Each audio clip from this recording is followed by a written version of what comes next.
वायवीय संहिता पूर्व खंड। प्रयाग में ऋषियों द्वारा सम्मानित सूत जी के द्वारा कथा का आरंभ। विद्या स्थानों एवं पुराणों का परिचय तथा वायु संहिता का प्रारंभ। व्यास जी कहते हैं, जो जगत के सृष्टि पालन और संहार के हेतु तथा प्रकृति और पुरुष के ईश्वर हैं, उन प्रथम गण पुत्रद्वय तथा उमा सहित भगवान शिव को नमस्कार है, जिनकी शक्ति की कहीं तुलना नहीं है, जिनका ऐश्वर्य सर्वत्र व्यापक है तथा स्वामित्व और विभूति जिनका स्वभाव कहा गया है। उन विश्वदृष्टा सनातन अजन्मा अविनाशी महान देव मंगलमय परमात्मा शिव की मैं शरण लेता हूँ, जो धर्म का क्षेत्र और महान तीर्थ है, जहाँ गंगा और यमुना का संगम हुआ है तथा जो ब्रह्मलोक का मार्ग है। उस प्रयाग में शुद्ध हृदय वाले सत्यव्रत पारायण महातेजस्वी एवं महाभाग मुनियों ने एक महान यज्ञ का आयोजन किया।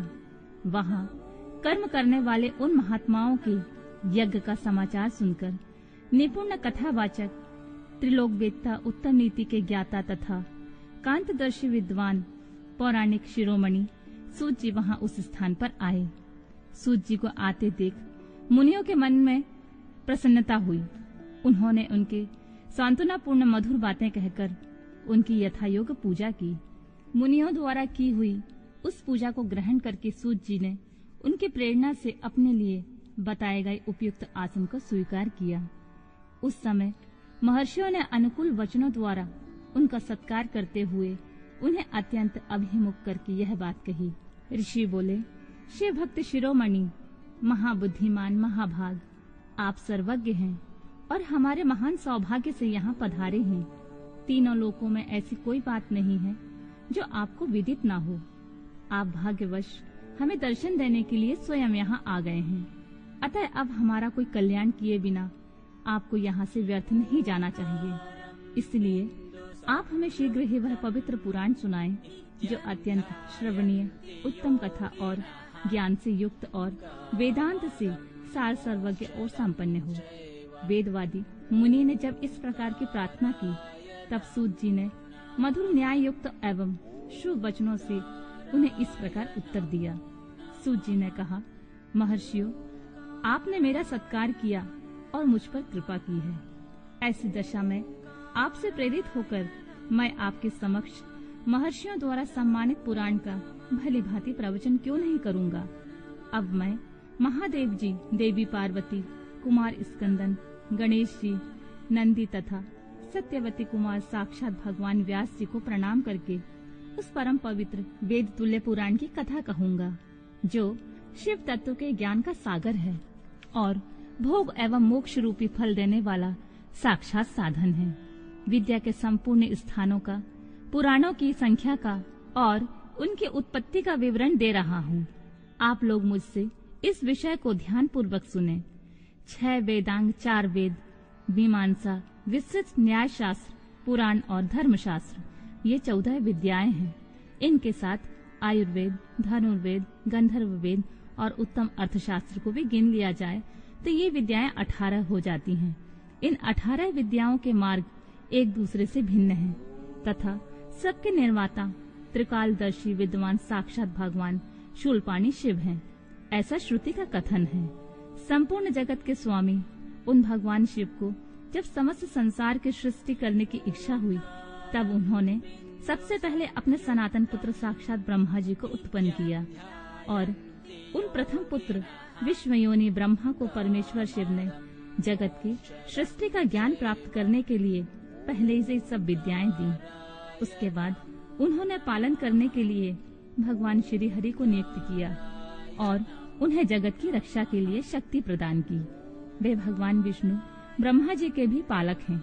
ब्रह्मा जी विद्या प्राप्त करके जब प्रजा की सृष्टि के लिए विस्तार कार्य में लगे, तब उन्होंने संपूर्ण शास्त्रों में पहले पुराण को ही स्मरण किया और उन्हीं को वे प्रकाश में लाए। पुराणों के प्रकट होने के अनंतर उन्हें 4 मुखों से 4 वेदों का प्रादुर्भाव हुआ।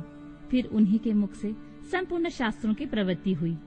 द्वापर में भगवान श्री हरि सत्यव्रती के गर्भ से उसी तरह प्रकट हुए जैसे अरण्य से आग प्रकट होती है।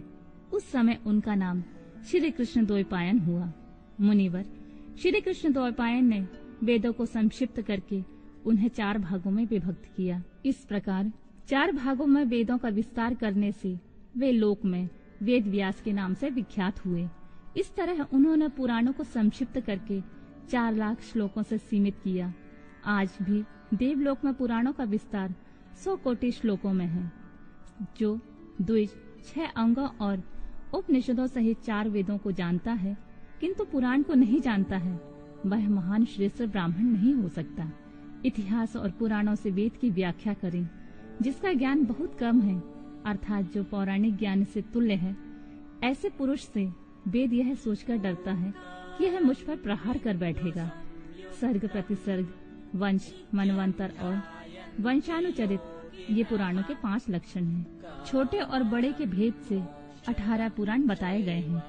ब्रह्म पुराण, पद्य पुराण, विष्णु पुराण, शिव पुराण, भागवत पुराण, भविष्य पुराण, नारद पुराण, मार्कंडेय पुराण, अग्नि पुराण, ब्रह्मा वैवर्त पुराण, लिंग पुराण, वराह पुराण, स्कंद पुराण, वामन पुराण, कूर्म पुराण, मत्स्य पुराण, गरुड़ पुराण और ब्रह्मांड पुराण। यह पुराणों का पवित्र क्रम है। इसमें शिव पुराण चौथा है, जो भगवान शिव से संबंध रखता है और सब मनोरथों का साधक है। इस ग्रंथ की श्लोक संख्या 1 लाख है और यह 12 संहिताओं में विभक्त है। इसका निर्माण साक्षात भगवान शिव ने ही किया और इससे धर्म प्रतिष्ठित है। वेद व्यास ने 1 लाख श्लोकों वाले शिव पुराण को संक्षिप्त करके 24,000 श्लोकों में कर दिया है। इसमें 7 संहिताएं हैं। पहली विश्वेश्वर संहिता, दूसरी रुद्र संहिता, तीसरी शतरुद्र संहिता, चौथी कोटि रुद्र संहिता, 5वीं उमा संहिता, 6ठी कैलाश संहिता और 7वीं वायवीय संहिता है। इस प्रकार इसमें 7 संहिताएं हैं। विश्वेश्वर संहिता में 2000, रुद्र संहिता में 10,500, शतरुद्र संहिता में 2,180, कोटि रुद्र संहिता में 2,240, उमा संहिता में 1,840, कैलाश संहिता में 1,240 और वायवीय संहिता में 4,000 श्लोक हैं। इस परम पवित्र शिव पुराण को आप लोगों ने सुन लिया है। केवल 4,000 श्लोकों की वायवीय संहिता रह गई है, जो 2 भागों से युक्त है। उसका वर्णन मैं करूंगा। जो वेदों का विद्वान ना हो, उसको इस उत्तम शास्त्र का वर्णन नहीं करना चाहिए। जो पुराणों को ना जानता हो, जिसकी पुराण पर श्रद्धा ना हो, उससे भी इसकी कथा नहीं सुननी चाहिए। जो भगवान शिव का भक्त हो, शिवोक्त धर्म का पालन करता हो और दोष दृष्टि से रहित हो, उस जांचे बूझे हुए धर्मात्मा शिष्य को ही इसका उपदेश देना चाहिए। जिनकी कृपा से मुझको पुराण संहिता का ज्ञान है, उन अमित तेजस्वी भगवान व्यास को नमस्कार है।